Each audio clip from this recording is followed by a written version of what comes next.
আসসালামু আলাইকুম, বিসমিল্লাহির রহমানির রহিম। সবাইকে স্বাগতম আমার চ্যানেলে। শুভ সকাল। রান্নাঘরে চলে এসেছি। পাউরুটি ছেঁকে নিলাম আর ডিম পোস্ট। আমি, মা, সাইদুল বাবা এই তিনজনে নাস্তা করব পাউরুটি আর ডিম পোস্ট দিয়ে। আর এদিকে চাও বসিয়ে দেব, সকালের নাস্তা।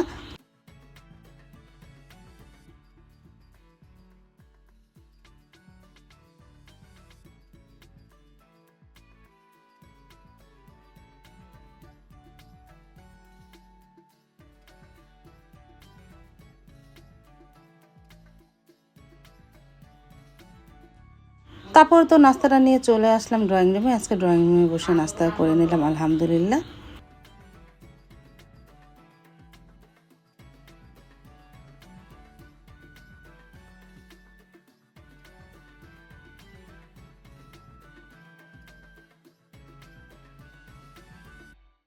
আমি এবার রান্নাঘরেই করলাম, কারণ চাটা বসিয়েছি, আবার কখন উতরে পড়ে যায়, আবার চুলা নষ্ট হয়ে যাবে না। এই জন্য আমি রান্নাঘরে দাঁড়িয়ে 2 পিস পাউরুটি আর ডিম পোস্ট খেয়ে নিলাম। আর এই যে চা বসিয়ে দিয়েছিলাম।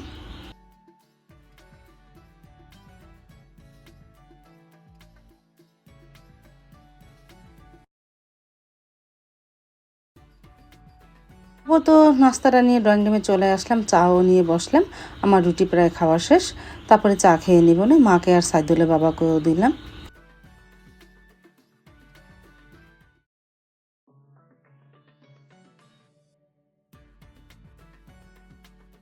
তারপর আর কি বলবো, আকাশটা মেঘলা হয়ে শুরু হলো বৃষ্টি। এই যে 9টার দিকে যে বৃষ্টি নামা শুরু করেছে, সে থেমেছে প্রায় 2টা বাজে। মানে এই যে একটু কমে একটু বাড়ে, তারপরে থেকে যে ঝুপঝুপিয়ে নামা শুরু করেছিল আর থেমেই দেখেনি। আমাদের ঘরের সামনে আবারও পানি জমে যায়। আজকে সারাদিনই বৃষ্টি ছিল। তারপরে এই যে দেখো ঝুপঝুপিয়ে বৃষ্টি। বাহিরে কাপড় চোপড়টি ছিল, প্রথমে আনলে মনে করেছি কমে যাবে না, পরে আবার নিয়ে আসলাম। তারপরে চিপড়িয়ে উপরে রোদে দিয়ে আসলাম দোতলায়।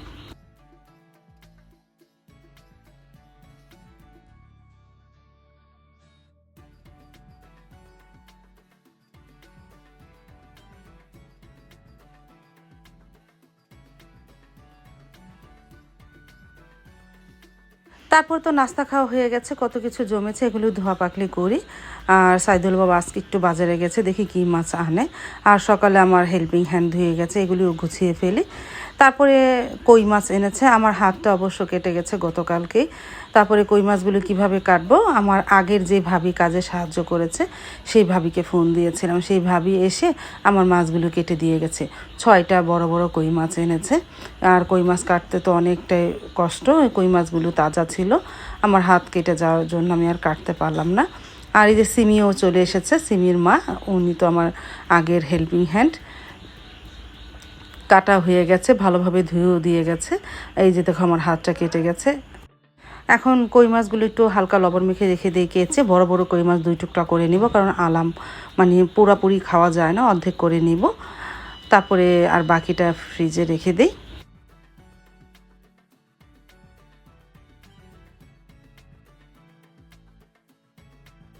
আর কি বলবো, বৃষ্টি তো আর থেমে দেখেনি, সারাক্ষণই বৃষ্টি হয়েছে।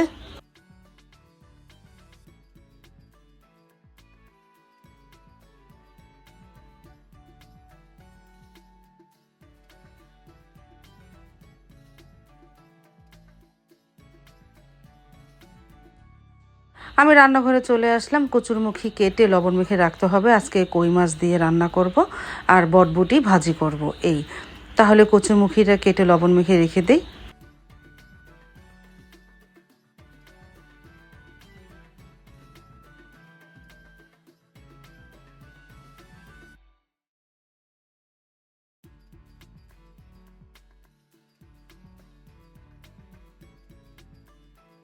আর এই বৃষ্টির মধ্যে সাইদুল বাবা আজকে তাড়াতাড়ি চলে আসলো, দোকান তেমন বেচা কেনা নাই, বলতেছে শুধু শুধু বসে আছি।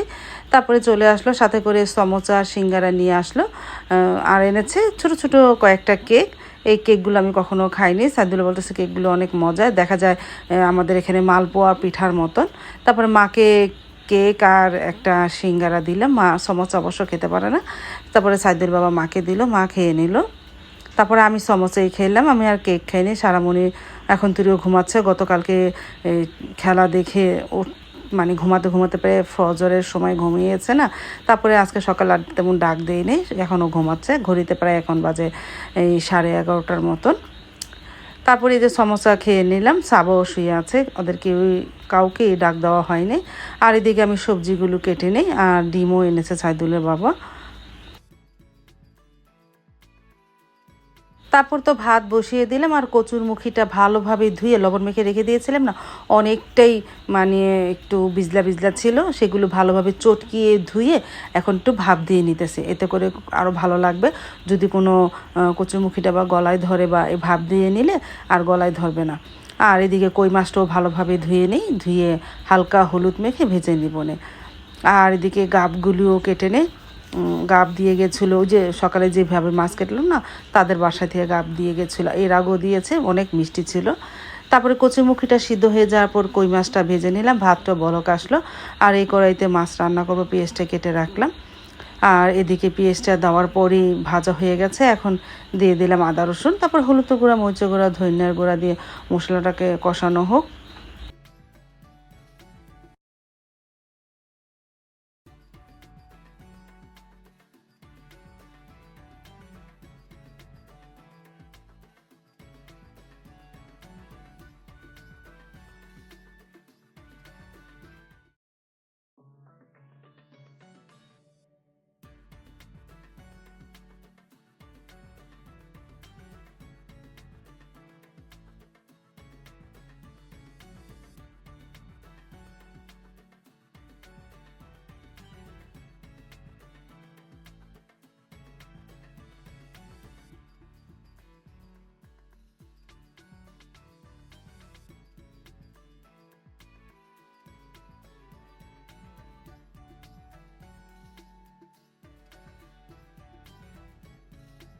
মশলাটা ভালোভাবে কষানো হলো, এখন কচুরমুখিটা দিয়ে কিছুক্ষণ কষিয়ে নিয়ে পরে পানি দিয়ে ভাজা মাছগুলো ছেড়ে দিব নে।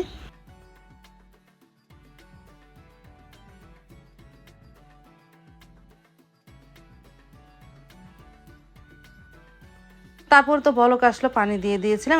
এখন সাইদুলের বাবা ভাজা মাছগুলো দিতেছে, আর আমি একটু শাক দিব, শাক দিয়ে একটু ভালোভাবে নাড়াচাড়া করে নিব।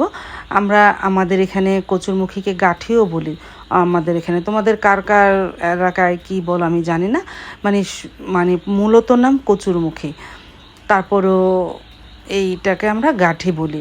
আমাদের দেশে, আমাদের বিক্রমপুরেরা সবাই গাঠির নামে পরিচিত।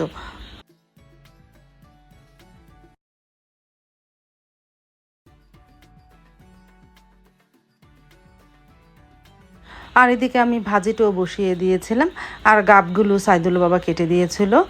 তারপরে সবাই মিলে খেলাম। সেই ভিডিওটার করতে পারি না, কাজে ব্যস্ত। রান্নাঘরে আসলে তো অনেকটাই কাজ থাকে, আর আমার এক হাতে ভিডিও, এক হাতে সব, আমার তো আর হেল্পিং হ্যান্ড নেই ভিডিও করার। তারপরে তো দুপুরে রান্নাটা কমপ্লিট হয়ে যাওয়ার পর আমরা খেতেও বসে পড়লাম। ড্রয়িং রুমে খাবারটা নিয়ে এসেছি, আমি বটবটি ভাজি নিলাম, তারপর মাছ নিব না। আর এদিকে সাইদুলের বাবা মা সারামণিকে ডাক দিলাম, ও বলতেছে এখন খাবো না, পরে খাবে।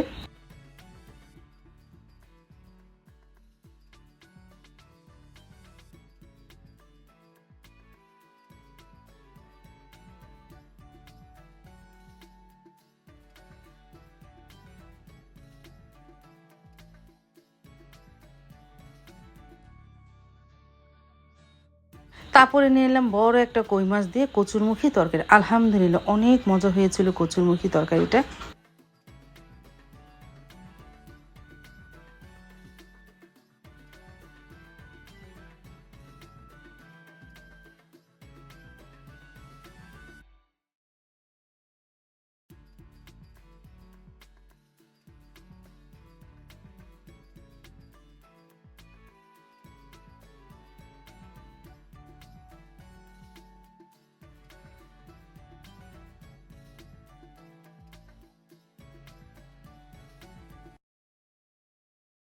তারপর তো দেখতে দেখতে বিকেল হয়ে গেল। বিকেল দিতে সাইদুল বাবা গ্যান্ডারি আর আখ পাঠালো, সেইটাই সারামণি আখ ছিলে আমাকে দিল। আমি তো ছিলে না দিলে খেতে পারি না আখ, এই জন্য আমি আখ সহজে খাই না। সারামণি দিল, আমি খেলাম। আর কাঁঠালটা একটু পরে ভাঙ্গি। এই দেখো সারামণি খেয়ে ঝুড়িটা ভরে ফেলেছে, ওর অনেক পছন্দ আখ।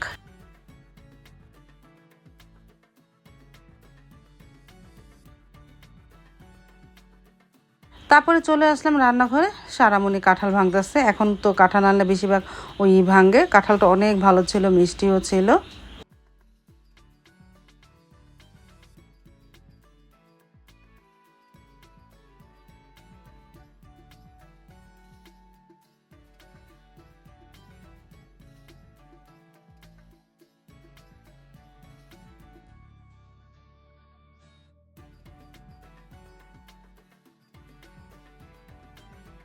তারপর তো রান্নাঘরে চলে আসলাম। আমি একটু সবজি করে নিতেছি, একটু নুডলস রান্না করব, সাথে একটু চিকেনও দিয়েছি। সবজিটা প্রায় হয়ে গেছে, এখন নুডলসটাও সিদ্ধ করে ফেলি।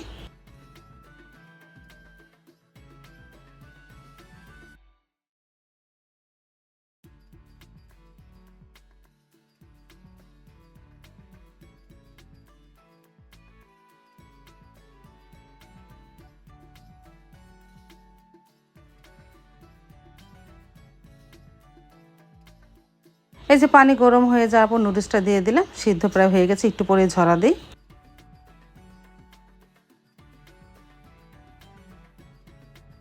তারপর তো নুডলসটা রান্না হয়ে গেল, আমরা খেয়ে নিলাম, আলহামদুলিল্লাহ ভালোই হয়েছিল।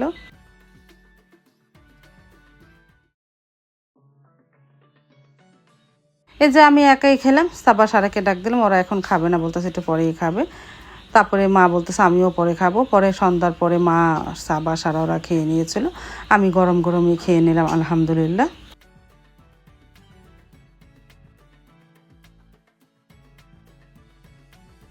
আজ তাহলে এই পর্যন্ত, দেখা হবে আগামীকালকে নতুন আরেকটা ব্লগ নিয়ে। আল্লাহ হাফিজ, আসসালামু আলাইকুম।